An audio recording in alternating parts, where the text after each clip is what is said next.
today we're going to dive into the details of the Fantastic Four movie, aren't we? Let's talk openly, with spoilers, about this film. And I have to admit, first of all, I was extremely relieved to have enjoyed the production so much.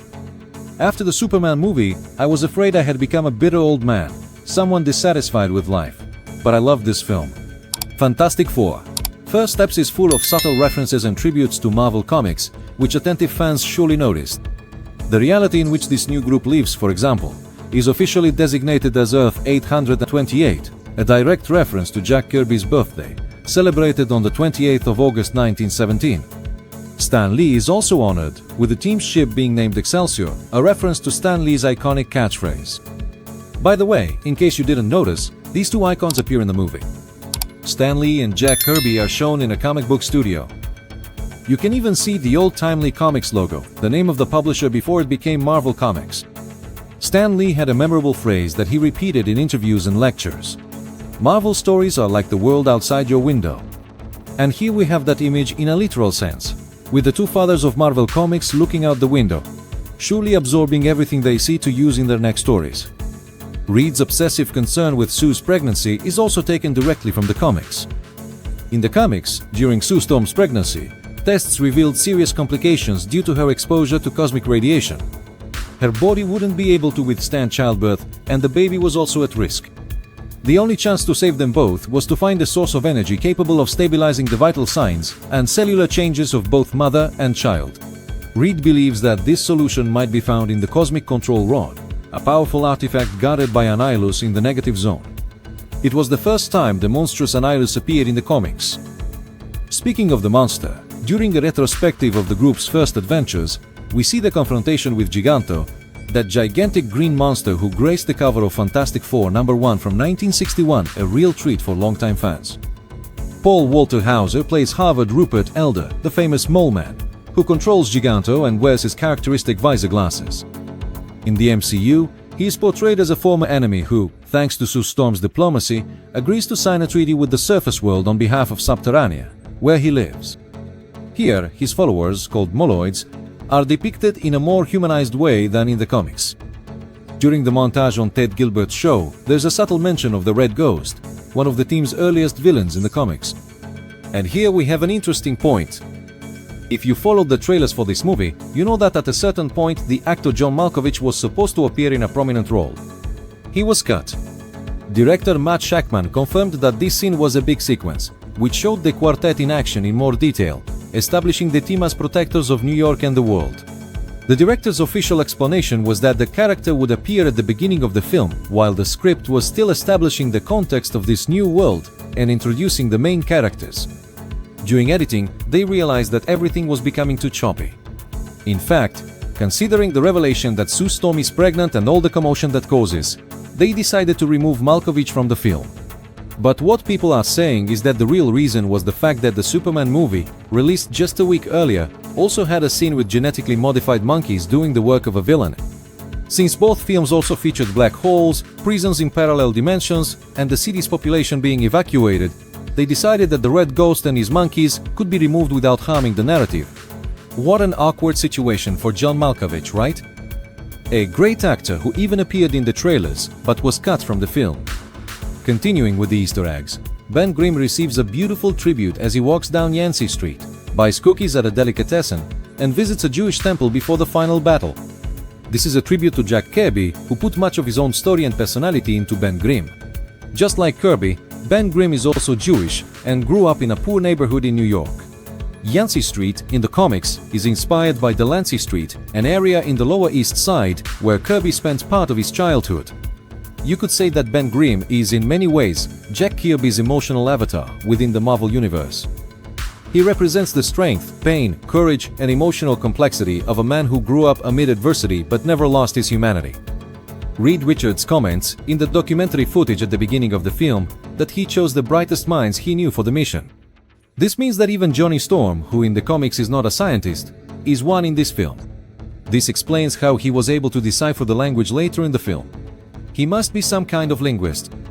I like this change, even though it's not from the original comics, because it made Johnny more believable, more real, and closer to the other characters. that didn't stop him from being quite the ladies' man throughout the film, just like in the comics. Speaking of the Silver Surfer, I really like the approach they took with this character. I wish we had seen more of her. When Johnny plays for her the message that Reed picked up, with the voices of the people thanking her for the sacrifice she made, we see memories from when she was still Shalabal. The most interesting thing is that she had a daughter and that he had to leave behind in order to become Galactus's herald. Just imagine the pain that memory must bring. Speaking of the characters, one of the best things about this movie was the fact that Marvel managed to hold back. They avoided turning characters like Johnny Storm and Ben Grimm into mere caricatures responsible only for comic relief. I can't remember a single joke made by either of them, except for when Johnny asks Ben to say it's clobbering time. Both Johnny and Ben, as well as Sue and Reed, are treated as real people, with good and bad moments, which keeps us connected to the story. There's a moment when they're being chased by the Silver Surfer and Sue turns to Johnny and tells him to kill the surfer. Johnny is tormented by this, but Sue says that woman is coming to take her son and his nephew, so he has to kill that bitch. He tries to do it. In no other situation could I imagine Sue Storm saying something like that to me. But in this film the character feels so real that she says exactly what a real mother would say. They have brilliant moments and darker ones. To be honest, I can't remember a single joke in this film. Let me know in the comments if you remember any, because I really don't. I'm talking about actual jokes. Those moments that come out of nowhere just to try to make us laugh. Speaking of the humanity of the characters, I mentioned in my spoiler-free video that I probably wouldn't have thought of these actors for these roles at first. But when you stop to think about it, having Pedro Pascal as the head of the family, a father worried about saving his son's life in the face of a great threat, makes perfect sense. He's the internet's dad, always playing a father trying to save his son or daughter, no matter what movie or series he's in. All these characters are very well developed in this film, and this whole retrofuturistic and utopian world is also very well built. For me, the greatest proof that this world building was well done comes when the team decides, at the end of the film, to coordinate the efforts of all the countries in the world to build that teleporter over the course of several months. This happens without feeling forced, because everything the film has shown up to that point supports the idea that they would be capable of doing this and would have the world's trust to put this plan into action. There are so many good things about this script. It's not perfect, but it has some really clever solutions. I love the whole journey to find Galactus, along with the spectacular escape. By a hair, they almost don't make it out of that escape alive. One event leads to another until they find the ship of the Devourer of Worlds, and this entire second act is a fantastic achievement in science fiction. We have tons of references throughout this second act, from the 1965 series Lost in Space to 2014's Interstellar. All of this is woven together in this succession of insane chase sequences through space. The introduction of Galactus, in terms of a villain's entrance, is the best in Marvel's history. Not even Thanos' first appearance was as impactful as this mountain-sized, utterly menacing creature. Having such a powerful being condition the survival of your planet on you handing over your child is something completely terrifying. That terror, that suspense, that certainty that you won't escape because an overwhelming force is coming after you has always been one of the most interesting elements in science fiction films. A good action scene also has an emotional element tied to it. The moment they start fleeing with the Silver Surfer chasing them, Sue goes into labor and the whole sequence gains an extra layer of tension. A child is about to be born in the worst possible environment, while her family is desperately trying to escape from a cosmic monster that's trying to get to this child. Later, Reed reveals that Galactus, according to samples collected by Herb, appears to have emerged even before the existence of the universe. This is a faithful adaptation of the character's cosmic origins in the comics. Galactus was born before the Big Bang, in the universe that existed prior to the current one. At the time, he was a humanoid named Galen, from the planet Ta, the most advanced civilization of that universe. When that universe began to die, Galen was fused with the very essence of the collapsing cosmos and was reborn as Galactus in this new universe. This origin makes him unique, not exactly an entity of good or evil, but a cosmic force of balance, like death, like infinity, like the living tribunal. Unfortunately, upon being reborn as Galactus, he came to require cosmic energy to survive, but not just any energy. He needs to devour the life force of entire planets. The more life and energy a planet has, the more satisfying Galactus's meal is. The destruction he causes is not a matter of morality or choice, it's existential. And one of the most tragic aspects of Galactus is that his hunger never ends. In that sense, he reminds me a lot of myself. But the point is that, even after consuming entire worlds, he only gains a little more time, because the emptiness always returns. In Galactus's case, it's as if the very nature of his existence is to be in a constant state of need. That's why, the moment Franklin Richards, still in his mother's womb, came near Galactus's ship, this cosmic entity sensed that he was not an ordinary human being. He carried within himself the cosmic power, radiating a potential so vast that the devourer of worlds immediately realized that this being could be the key to freeing himself from this endless hunger. This is curious, because throughout Sue's entire pregnancy, Reed conducted countless tests, scans, and examinations, but there was no sign, no anomaly. It was Galactus who suggested a disturbing explanation. Franklin might be hiding his powers, perhaps even unconsciously, but certainly keeping those powers out of his father's reach. As we saw in the film, despite Reed's tireless attempts to find any clue, Franklin never showed anything unusual. He played, smiled, and lived like any other child, until the day his mother died. Sue Storm pushed herself beyond her own limits, and her body simply couldn't withstand the strain. And in that moment of absolute loss, the awakening happens. Franklin approaches his mother's lifeless body and gently reaches out his hand. Reality simply gives way, and Sue is back. When Sue opens her eyes, we see nothing less than the reflection of the entire universe in them. Her eyes appear to shine like distant galaxies, and she declares that her son is much more than they could ever imagine. Franklin Richards is not just powerful, he is something far beyond that. It's no wonder Galactus wanted Franklin. Franklin Richards' powers are vast and complex, centered on the ability to manipulate reality on a cosmic scale. He can restructure matter and energy, create entire pocket universes, and even resurrect powerful beings like Galactus himself. His powers are so immense that they have been compared to those of cosmic entities. Just to give you an idea, he was once able to simply undo Mephisto. Franklin's relationship with Galactus in the comics is equally complex. At a certain point, Franklin uses his powers to restore Galactus's life force, saving the world, Devourer's life. This act establishes a bond between these two characters, turning Galactus into a sort of protective figure for the boy, whom he sees as his equal in terms of cosmic power. This bond deepens to the point that, in one version, an adult Franklin reveals that Galactus has become his herald. The peak of this relationship occurs when Franklin, using all his power, not only resurrects Galactus after his death so that the World Devourer can kill a group of Celestials who had gone mad, but also transforms Galactus into the Lifebringer, a force of cosmic restoration, completely reversing the character's original destructive nature. It is precisely this explanation of Franklin's out-of-scale powers that leads us to the film's post-credits scene. And make no mistake, we have just seen the first Avengers scene from Doomsday in this film.